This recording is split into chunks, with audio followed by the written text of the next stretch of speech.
안녕하세요. 오늘 리더 문화 아래서 리더의 새로운 역할이라는 주제로 웨비나 3회차를 진행하게 된 HR 코치 안세현입니다. 안녕하세요. 스타트업 HR로 이노건입니다.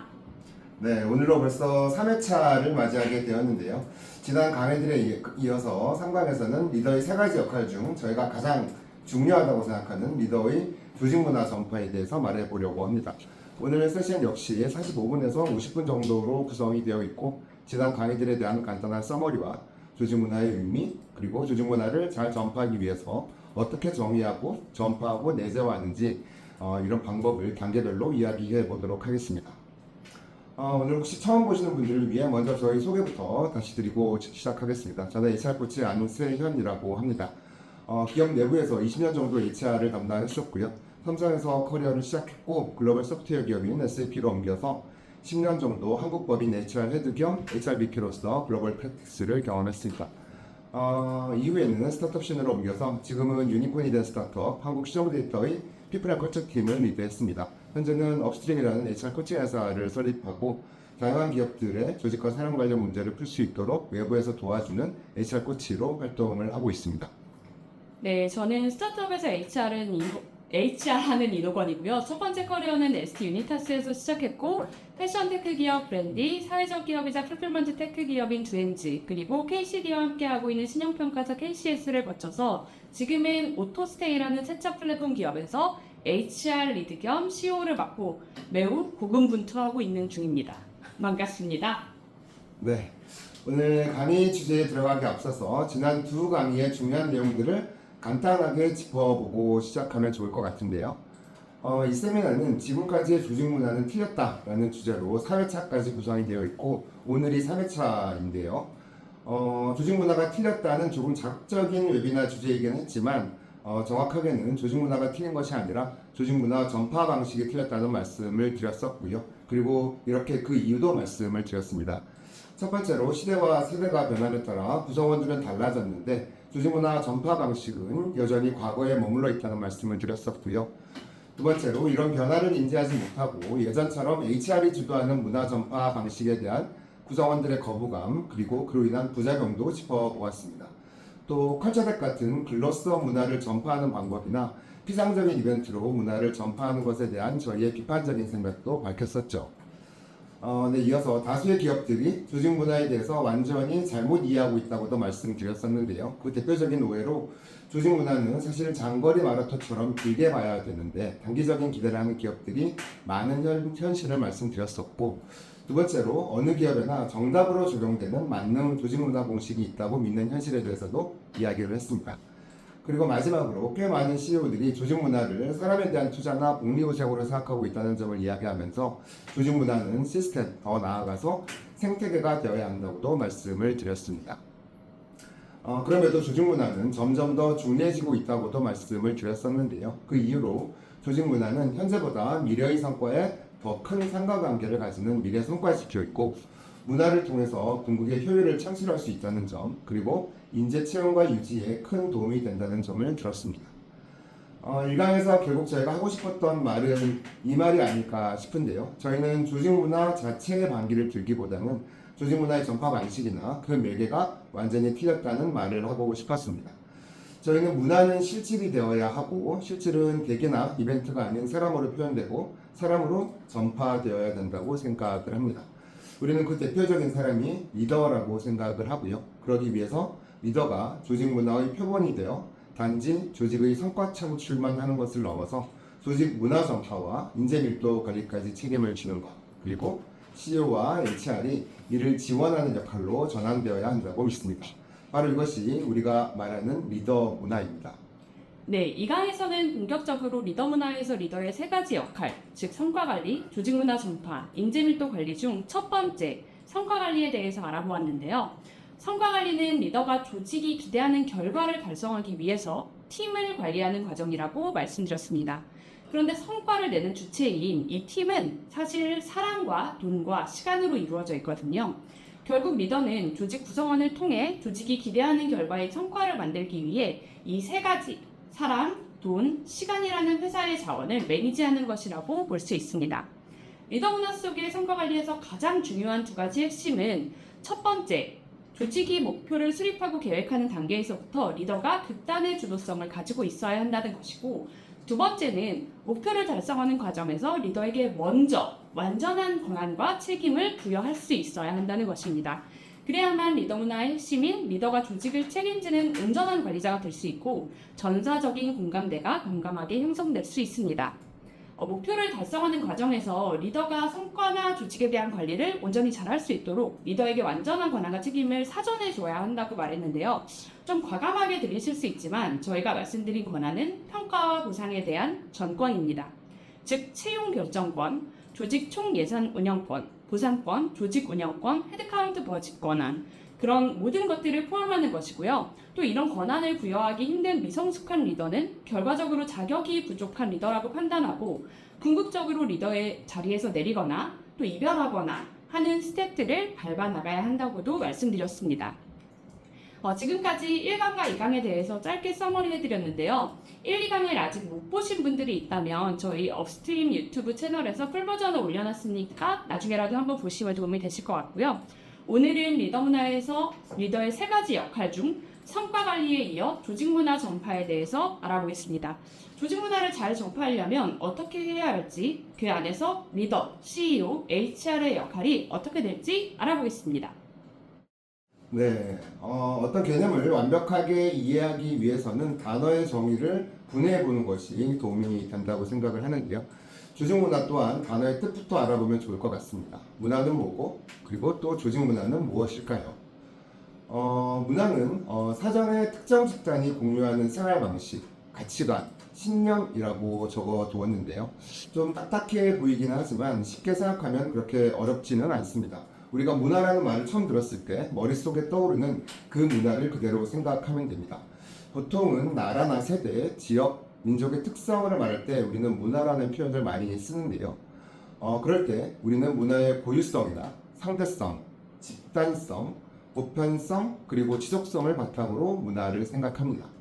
민족을 예로 한번 들어보면요. A민족의 문화라고 하면 그 문화는 A민족의 특색, 즉 그들만의 고유함을 담고 있고 다른 민족과 문화적 상대성을 가지고 있고 또 그들 공동체에 의해 형성되고 유지됨과 동시에 그 안에서 보편적으로 받아들여집니다. 또 이렇게 형성된 문화는 쉽게 변하지 않으며 지속성을 지닙니다. 조직 문화도 이런 부분에서 문화와 비례를 같이 합니다.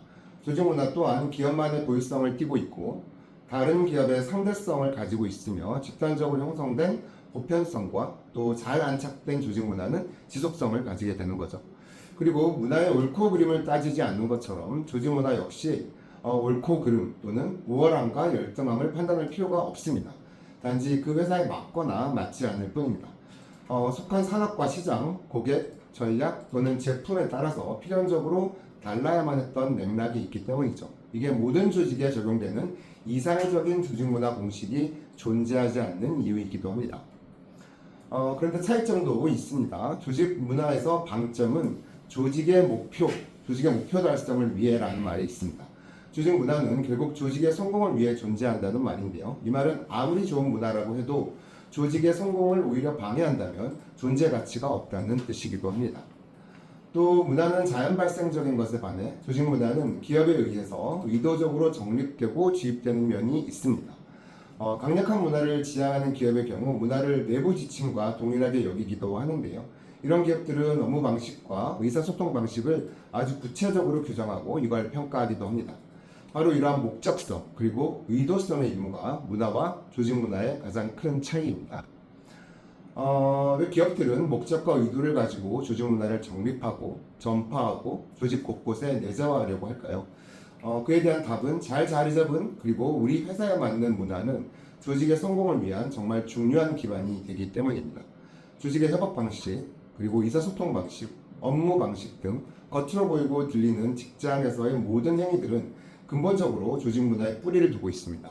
이뿐만이 아니죠. 또 보통 문화와 전혀 관련이 없을 거라고 생각되는 호칭이나 공간 구성, 그리고 구성원들의 잡담이나 휴게실 공기까지도 상당 부분 그 기업의 조직 문화와 결을 같이 하게 됩니다. 이런 조직 내의 유형 그리고 무형의 모든 것은 조직 문화에 영향을 받고 또 영향을 미치게 됩니다. 조직 문화는 토양과 비슷하다고 생각을 하는데요. 작물에 잘 맞는 질 좋은 토양이 안정적으로 형성이 되어 있으면 인위적인 노력 없이도 자연스럽게 꽃이 피어나고 열매를 맺잖아요. 조직 문화도 마찬가지라고 생각을 합니다. 잘 만들어지고 성공적으로 안착된 문화는 조직의 성과에 무한한 양분이 됩니다. 조직 문화에 대한 정의는 하나로 규정되어 있지 않습니다. 학자마다 또는 회사마다 제각각 다른 정의를 내리고 있는데요. 저희는 조직 문화를 이렇게 심플하게 한번 정의해 보았습니다. 조직 문화는 구성원이 조직의 성과를 달성하기 위해서 일을 하는 방식입니다. 일은 구성원들의 생각 그리고 말이나 글 또는 행동으로 발현이 됐고요. 즉 구성원들이 생각을 하고 소통하고 행동하는 모든 과정이 일이고 조직 문화는 그걸 하는 방식인 겁니다. 네, 이제 조직 문화가 도대체 뭔지는 좀 알 것 같은데요. 그렇다면 리더 문화 속에서 조직 문화는 무엇이 다를까요? 그걸 알기 위해서는 조직 문화가 조직 내부에 스며드는 흐름을 먼저 알아야 할 것 같습니다. 흔히 물든다라는 표현 많이들 쓰시죠. 뭐 긍정적으로도 부정적으로도 많이 쓰실 것 같은데요. 그런 것처럼 문화가 조직에 스며드는 것도 비슷합니다. 그 흐름의 단계는 이렇게 3단계로 나눌 수 있습니다. 먼저 정의하고 정의 내린 우리만의 조직 문화를 내부에 전파하고 그리고 궁극적으로 내 것이 된 상태인 내재화까지 가는 겁니다. 네, 하나씩 먼저 짧게 설명하고 뒤에 다시 구체적으로 설명을 드릴 텐데요. 먼저 정의부터 한번 얘기해보면 이 영상을 보시는 분들 중 꽤 많은 분들이 이런 궁금증이 있으실 것 같아요. 조직 문화를 먼저 만들고 일을 시작하는 것이 맞을까요? 아니면 일을 시작하고 조직을 이끌어 나가는 과정에서 자연스럽게 문화가 만들어지는 걸까요?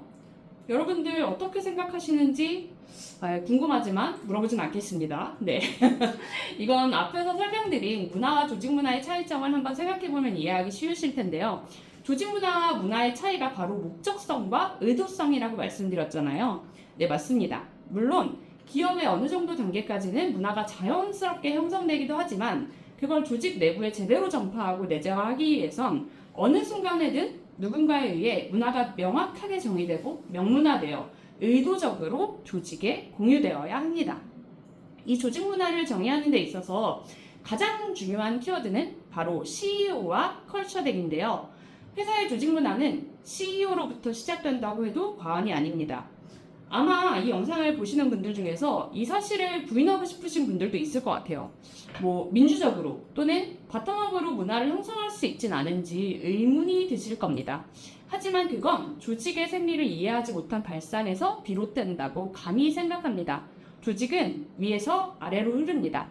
조직은 일반 공동체나 자연 발생적으로 만들어진 사회와는 완전히 다르거든요. 모임 목적이 있고 거래 관계가 있고 아주 당연하게 위계가 있습니다. 때문에 CEO는 조직 문화라는 물줄기에 첫 마중물을 넣어서 우리 회사의 색깔을 솔직하고 분명하게 정의해야 합니다. 이걸 페이퍼로 정리한 것을 흔히 컬처덱 또는 컬처북이라고도 부르는데요. 문제는 이 컬처덱을 조직 문화 정립과 전파에 맞는 솔루션으로 착각하면 안 된다는 겁니다. 컬처덱은 조직 문화를 명료하게 정의하고 균질한 이해를 돕는 그저 정의 도구일 뿐입니다. 그럼 CEO가 컬처덱을 만들었다면 그 다음에 뭘 하면 좋을까요? 우리 조직의 문화를 인지시키는 과정, 즉 문화를 전파해야 하는데요. 이때 바로 우리가 말하는 리더 문화가 비로소 빛을 발합니다. 바로 CEO가 주도적으로 정립해놓은 컬처를 리더가 조직 곳곳에 전파하는 겁니다. 구성원은 이렇게 리더의 생각과 말과 행동을 통해서 우리 회사의 조직 문화를 인지하고 학습하게 됩니다. 바로 리더라는 표상의 생각과 말, 행동, 그러니까 즉 일을 하는 방식을 통해서 자연스럽게 조직 문화를 습득하는 겁니다. 이건 저희가 리더 문화에서 굉장히 여러 번 강조를 했는데요. 리더가 생각하고 말과 글로 소통하고 행동하는 즉 리더의 일하는 방식을 통해 문화가 조직 구성원들에게 전파되는 과정이 바로 리더 문화입니다. 그렇다면 CEO를 통해 컬처덱으로 정의되고 리더를 통해 조직 곳곳에 전파된 조직 문화는 궁극적으로 어떻게 조직 안에 내재화될까요? 그러려면 일단 내재화가 뭔지부터 살펴보면 좋을 것 같습니다. 저희가 말하는 조직 문화, 내재화란 우리가 정의하고 전파한 이라는 방식이 조직 내부의 단단한 약속이 되고 나아가 당연한 습관이 된 상태를 말합니다. 즉 내재화는 구성원들이 이 회사에서는 이렇게 행동하지 않으면 안 되겠구나 라고 생각하고 그에 맞게 행동하는 상태입니다. 또 나아가 우리가 무의식적으로 아침에 일어나 양치를 하는 것처럼 그냥 당연한 습관이 된 것이 바로 내재화입니다. 이렇게 자연스러운 행동으로 이어지게 하려면 CEO, HR, 리더그룹 모두의 합심이 필요합니다. 이들이 앞장서서 조직의 분위기와 시스템이라는 두 축은 잘 다져야 합니다. 네, 로건님이 조직 문화의 정의, 전파, 내재화에 대해서 핵심 내용들을 잘 정리해 주셨는데요. 그럼 이 세 가지 단계를 차례대로 자세하게 한번 알아보도록 하겠습니다. 먼저 우리의 조직 문화를 정의하는 것부터 한번 살펴볼까요? 조직 문화 정의 단계에서 가장 중요한 키워드는 바로 CEO와 컬처덱이라고 얘기를 했었는데요. 둘 중 더 우선순위를 고르자면 당연히 CEO입니다. 컬처덱이 우리의 정의를 기록하는 도구라면 조직 문화를 정의하는 실질적인 주체가 바로 CEO이기 때문입니다. 우리의 처음 조직 문화를 정의할 때 꼭 기억해야 할 것은 컬처는 CEO 그 자체여야 한다는 것입니다. 어떤 분들은 조금 당황하실 수도 있는데 CEO가 그 조직 문화 자체가 되어야 한다는 게 사실 그렇게 어려운 과제는 아닙니다. 다른 회사, 다른 CEO의 혁신적이고 완벽한 문화를 그대로 차용하는 것이 아니라 CEO가 나 본인을 페르소나로 하여 본인의 일하는 방식을 그냥 그대로 정의하면 됩니다. 그래야 여기저기서 많이 들어본 좋은 말 대잔치가 아닌 자기가 진짜 원하고 진짜로 실행할 수 있는 일하는 방식이 도출될 수 있습니다.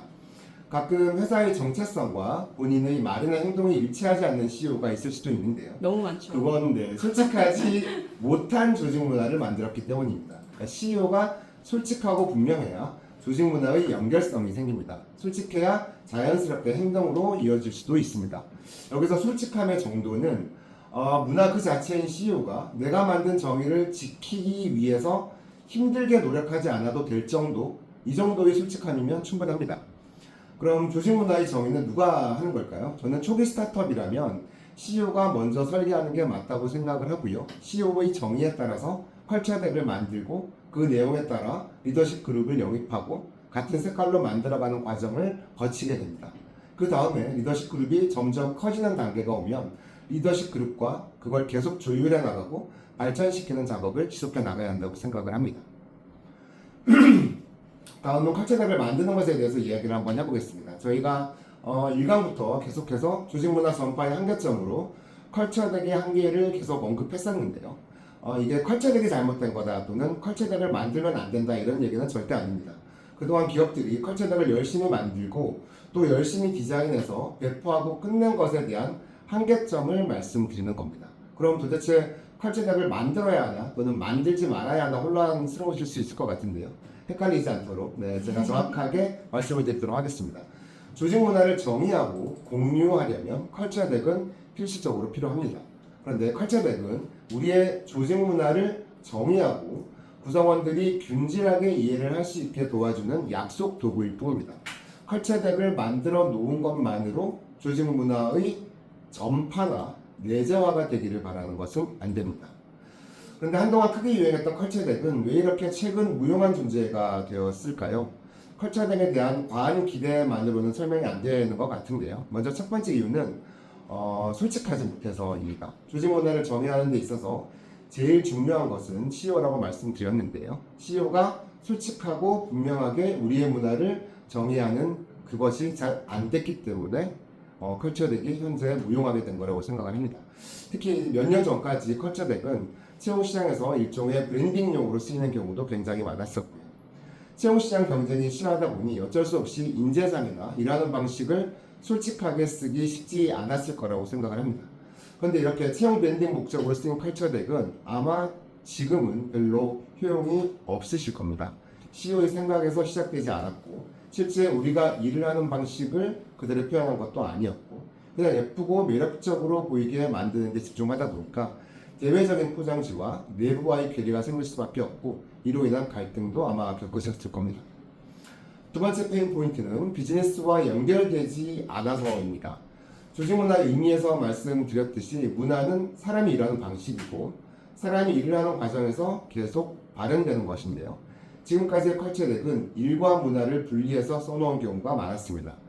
우리 회사 업무의 방향성이 문화와 연결이 되어야 하는데 둘이 따로 가니까 상대적으로 문화의 힘이 약해질 수밖에 없습니다. 저희가 처음 말씀드렸듯이 일과 문화는 하나로 연결이 되어야 비즈니스적 의사결정을 할 때도 우리의 문화, 우리의 외의가 연결이 되는데 처음부터 그걸 염두하고 만들지 않았으니까 지금까지 이런 한계가 분명히 존재했습니다. 세 번째는 보상과 연결되지 않는 문화입니다. 컬처덱에 우리는 어떻게 일하고 어떤 방식으로 일하는 인재를 원한다는 내용을 열심히 써두었는데요. 정작 그래서 그렇게 일했을 때 무엇이 좋은지는 쓰지 않았습니다. 지금까지는 문화 부분과 보상 부분이 완전히 떨어져 있거나 심지어 아예 보상이 언급되어 있지도 않은 경우가 많으셨을 텐데요. 우리 회사가 일하는 방식대로 일하는 사람이 어떻게 성과가 나고 또 그것이 그 사람에게 어떤 보상으로 이어지는지를 언급되지 않아 구성원들이 우리의 외의대로 일하고 싶게 만들 동력을 이끌어낼 수 없었던 것이죠. 이런 페인 포인트들을 가진 컬처덱들이 채용 시장과 내부에서 활용되다 보니 자연스럽게 갈등이 발생되기도 합니다. 먼저 컬처덱을 보고 채용된 사람들의 실망이 분명히 있었을 겁니다. 컬처덱에 써있는 것과 실제 일하는 방식이 달라서 발생되는 삐걱거림, 또 컬처덱처럼 일하는 사람들에게 보상이 연결되지 않아 불만이 생기기도 합니다. 이건 평가 보상하는 사람들조차 컬처덱에 일하는 방식에 무게를 두지 않고 있기 때문입니다. 이렇게 대외형 포장지와 현실과의 괴리로 다양한 갈등들을 겪으신 분들이 많이 있으실 겁니다. 그럼 이렇게 알아본 세 가지 페인 포인트들을 통해 실질적으로 효용이 있는 컬처덱을 한번 만들어 보도록 하겠습니다. 먼저 조직의 방향성을 짧은 단위로 설정해서 작성을 해야 합니다. 우리가 비전을 작성할 때 10년 또는 20년 단위로 작성하는 경우도 많았었는데요. 컬처들을 보면 모든 회사의 컬처들을 보면 미션, 비전, 코어 밸류가 빠지지 않을 겁니다. 이런 MVC가 중요하다는 시기만 하더라도 회사들의 존속 기간이 매우 길었지만 이제는 사실 기업의 영속성을 보장하기 어려운 시대가 됐습니다. 거기다가 스타트업은 당장 생존을 보장할 수도 없기 때문에 이 MVC나 마일스톤들이 너무 먼 이야기처럼 어쩌면 허상처럼 들리기도 합니다. 비전은 조직의 이정표라고 말씀을 드렸는데요. 이 비전은 사실 훨씬 더 짧은 주기의 목표로 존재해야 합니다. 3년 단위, 아니 1년 단위로 더 짧은 마일스톤이 바로 붙어야 합니다. 그만큼 이전처럼 너무 휘황찬란한 비전이 아니더라도 이 시대의 기업에 맞게 구체적이고 솔직한 목표를 설정하는 것이 좋습니다. 1년 뒤 또는 3년 뒤 우리가 지향하는 조직의 모습을 그려주면 되고 물론 그대로 가는 것은 드물겠지만 이정표는 당연히 존재하는 것이 좋습니다. 다음은 인재상, 즉 페르소나인데요. 인재상은 우리가 정해놓은 목표에 어떤 사람과 함께 나아갈 것인지를 말합니다. 이 페르소나는 CEO 또는 우리 조직에서 우리의 인재상에 가까운 실제 존재하는 리더의 일하는 모습을 구체적으로 작성해 주시면 됩니다. 어떤 사람을 뽑을지 직무적 조건을 정의하는 것을 우리가 job description, JD라고 한다면 문화적 조건을 정의하는 것이 바로 인재상입니다. 중요한 것은 이 인재상이 어떻게 일하는지를 묘사하는 것도 중요하지만 우리 회사에서 이렇게 일하는 사람을 어떻게 우대하고 보상해주는지까지 이어져야 합니다. 긍정적 의미를 담고 있는 명사와 형용사들을 쭉 나열해보면 아마 수백 가지가 될 겁니다. 이 모든 것들을 담으려고 하면 절대 우리 회사의 뾰족한 인재상을 정의할 수가 없습니다. 어떤 일이 있어도 절대 양보할 수 없는 또 희생시킬 수 없는 우리 회사의 인재의 조건이 무엇인지 생각해서 결정해 보시기를 추천드립니다. 인재상은 완벽한 사람을 뽑기 위해서 필요한 것이 아닙니다. 인재상은 우리 회사와 잘 맞는 사람을 뽑기 위해서 필요한 거니까 인재상을 정의할 때 꼭 우리가 희생시킬 수 없는 중요한 가치가 무엇인지를 판단을 해보시기를 추천드립니다. 그리고 컬처덱을 만들 때 또 하나 꼭 기억하셔야 할 부분이 바로 우리는 명사가 아닌 동사로 일한다는 겁니다. 인재상이나 핵심 가치를 작성할 때 보통 창의성, 열정, 협업 능력 이렇게 명사로만 작성하는 경우가 많으실 텐데요. 그런데 일하는 방식이나 의사결정할 때의 가치는 행동이기 때문에 동사거든요. 그래서 저희는 핵심 가치라는 것이 사실 약간 잘못 번역되었다고도 생각을 하는데요. 조직에서의 핵심 가치는 회사가 비즈니스적 또는 조직에 대한 의사결정을 할 때 양보할 수 없는 가치라고 봅니다. 이게 비즈니스에서 실질적으로 쓰려면 명사가 아닌 웨이라는 행동 방식으로 나와야 된다고 생각을 합니다. 아마존의 리더십 필서플이나 우한 형제의 성파구에서 일 잘하는 방식을 보면 딱 보이실 것 같은데요. 이 두 가지가 물론 내용은 다르지만 구체성이나 포괄성, 솔직함의 정도에서 아주 적절하다고 생각이 드는데요. 이렇게 일하는 방식이나 우리가 의사결정할 때 포기할 수 없는 가치는 구체적인 웨이, 즉 동사나 문장으로 작성이 되어야 합니다. 그리고 인재상의 인재들이 우리의 방식대로 일을 했을 때 그 보상에 대한 약속이 필수적으로 들어가야 합니다. 우리는 모두 직장인이기 때문에 사실 보상이 큰 동기부여 요인이라는 것을 부정하기 어렵습니다. 회사가 원하는 웨이대로 일을 했을 때 따라오는 결과값들을 잘 정리해주고 이것이 평가 보상이나 이대로 이어져야 문화라도 확립될 수 있는 거겠죠. 보상으로 연결되지 않는 약속은 아무런 효과가 없는 것을 많이 경험들 해보셨을 겁니다. 근데 제가 보상으로 연결시키라고 조언을 드리면 보상을 어떻게 연결시키지? 뭐 연봉을 얼마까지 올려준다 이런 약속을 해야 하나 싶을 텐데요.